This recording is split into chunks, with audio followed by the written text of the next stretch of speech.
Yes, well, you sound very confident in English. I noticed that you refer to Scouts very often. I do. Yes, yes, yes. So. What is the underlying message, sort of, that you've picked up in Scouts, and you're very involved in Scouts, correct? I'm still very much involved. My involvement has been slightly reducing over the past few months, I would say. But I believe Scouts shaped me the way I am today. I think it gave me the space, the creative space to explore my abilities, and it was a very good first step for me. It gave me the space. Directly or indirectly, it wasn't as easy or as romantic as I'm explaining it to be. It was quite the experience, but because there was a gap for me to learn something, I seized the opportunity very much like you did with your family business. Similarly, our Scout group was family run. Long story short, I was the first leader who was outside the family, so I had to fight my way through and to prove myself that I'm able to take charge of a particular section. Scouts is made up of my 5 main sections. I was in charge of one of them, and it gave me the space to grow up really quickly in a way, because at the age of 19, I took charge of the section, and I've started to speak to parents. I've started to be responsible for their children. So I always felt it's like a big responsibility that I'm shouldering, and I'm having conversations with parents, which I'm not a parent myself, but I've always worked closely with parents, so I can very much appreciate where they're coming from as well. So I think I've explained this to you, but in Scouts I take 3 roles, or have I not? No. All right. So in Scouts I always felt that I'm taking the 3 roles, like a father-like figure, an uncle-like figure, and a big brother-like figure. And the father-like figure because I have to use some parenting skills, or at least what I've believed are parenting skills, to interact and educate the child. So I have that kind of responsible parent of knowing when it's okay to let children explore and where it's not safe for them to do so.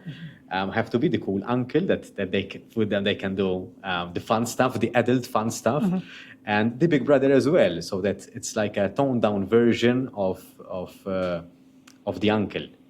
And the uncle is still an adult, but the big brother cannot be an adult in a way. So it's the childlike, the naughty side in a way. Yes. And being the big brother myself, that came very naturally for me. So I'm the eldest son, so that came very naturally for me. So it's like I adopted these roles and created my own leadership style when it comes to connecting with young people.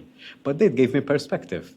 Yes. But it gave me a lot of perspective. That's why I've mentioned Scouts quite a bit, because it's formed me in the person I am today. It's a really good grounding, I think. Yes, yes. For me, my grounding, I suppose, was ballet. Okay. Yes. So, and that is, it's a discipline as well. It is. It's a very discipline. Yes. It requires a lot of discipline. Yes, yes. And I think that's, so my ballet started when I was like 5, and my ballet teacher was a Russian princess here in Malta. In fact, her name was Princess Puchatin. And she was huge, but so dainty. It was unbelievable. And she was extremely strict, really strict. And if we did anything wrong, we'd be sent under the table, sit under the table whilst you watch the rest of the class. But she had such she's someone that comes into my life so often when going through difficult times, or I remember walking down the aisle, getting married, and she came into my mind and she said, head up, shoulders back, and walk. She was French, Russian, but she spoke French, so with her very heavy French accent, but she would always come into my mind, and but mainly on the discipline side. So because of her, I would say that, let's say the challenges even in running and setting myself goals to run the half marathon. And I was meant to run a full marathon in London last April, but I developed a slip disc in my neck, unfortunately, and I think I had to give that up. I don't think I'll try it. But I'll carry on with the halves. And Still an achievement, the half marathon. Yes, yeah, it is.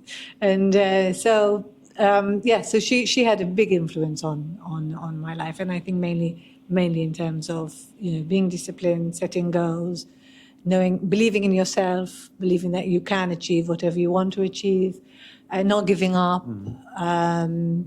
and feeling, let's say, empowered to do what you want to do.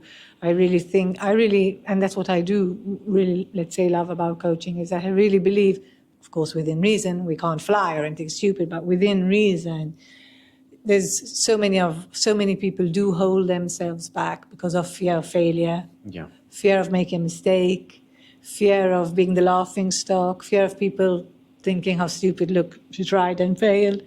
And that is all, that is just so pointless, because, we can just so easily let go of that fear and step out into our, the best version of ourselves, as you mentioned, and out of that comfort zone, and really, push ourselves and stretch ourselves. And it's something I hope I did pass on to my children, that they should be the best versions. They can do whatever they strive to do, always saying within reason, and but just by believing that you can do it, and not letting anything hold you back, because we have such a short life. We do, and we only have today, and that's it.